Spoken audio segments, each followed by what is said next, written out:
Meanwhile, back at Castlewood, Fox regained consciousness. He could not move.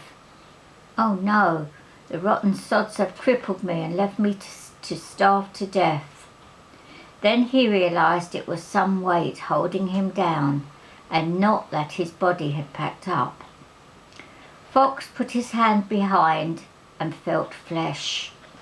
It wasn't something, but a someone. He stayed still. His breathing became very shallow and slow.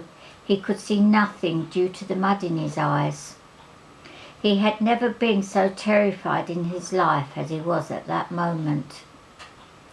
After staying motionless for what seemed to be hours, he decided to take his life in his hands. He wiggled his legs. The body on top of him made no movement or sound. Fox managed to grab a stake. He pulled it with all his might and got his chest and shoulders clear. As he stopped pulling, the body on top of him slipped down, trapping his waist. He tried desperately to push it off, but his hands would not grip in the mixture of blood and mud. So once again he pulled at the stake, slowly heaving himself free from the weight that held him down. As his feet were released, he crawled away to regain his strength. He lay face down, panting, trying to catch his breath. He sat up, wiped the mud from his eyes, then coughed, and mud fell from his mouth. He cleared his throat and spat the contents into the ground. "It's everywhere, in my ears, up my nose, all over my face." He looked around. The body that had been on top of him was a dragon.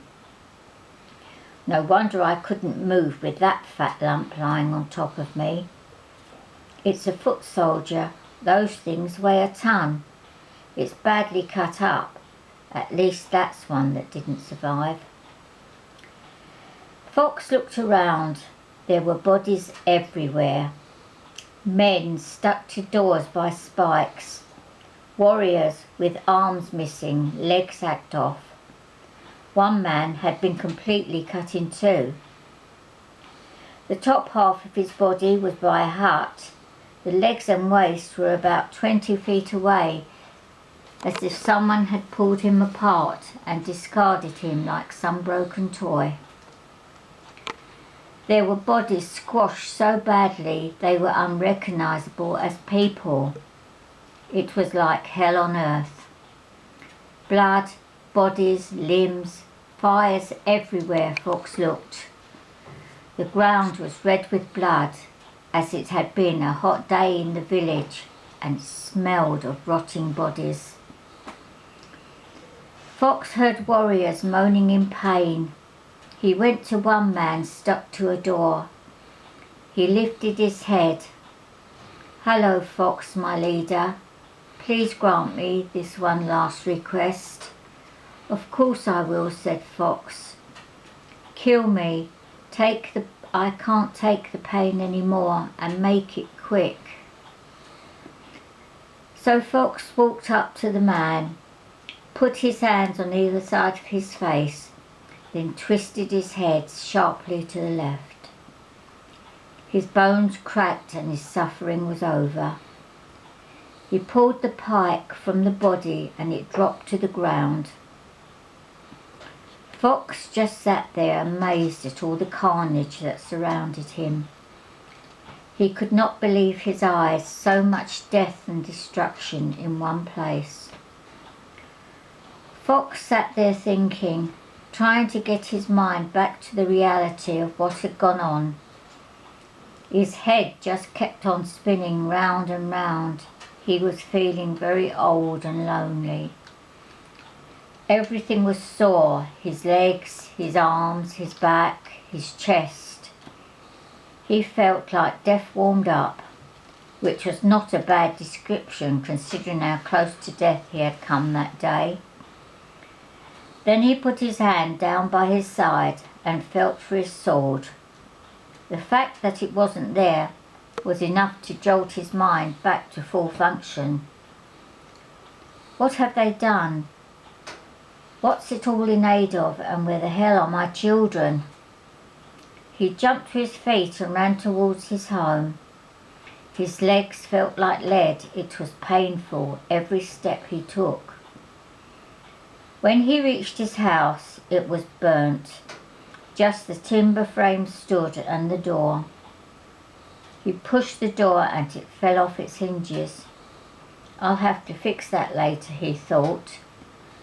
He walked in and pulled the lid off the secret hiding place beneath the floor.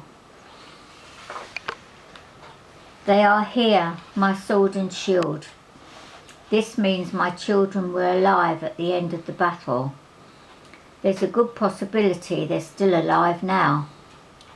Maybe they've hidden themselves in the village, so Fox started searching, frantically rushing into burnt-out huts, looking under beds, in cupboards, behind doors.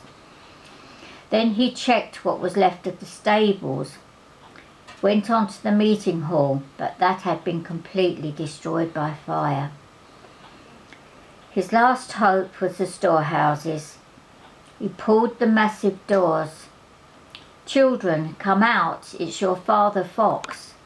Sonny, Badger, Jade, Wildcat, Sky, please come out. Still no reply. He fell to his knees and sobbed for his children. Then he thought they could be lying under some of the dead. So he started to move bodies, but still no luck. They must have been taken back to the castle, he thought to himself. His mind was still in a muddle. He got ready to leave, taking nothing, until he heard a whimpering coming from under one of the bodies. Fox moved it, and there was Patch. The dog crawled out, looked at his master's face and wagged his tail.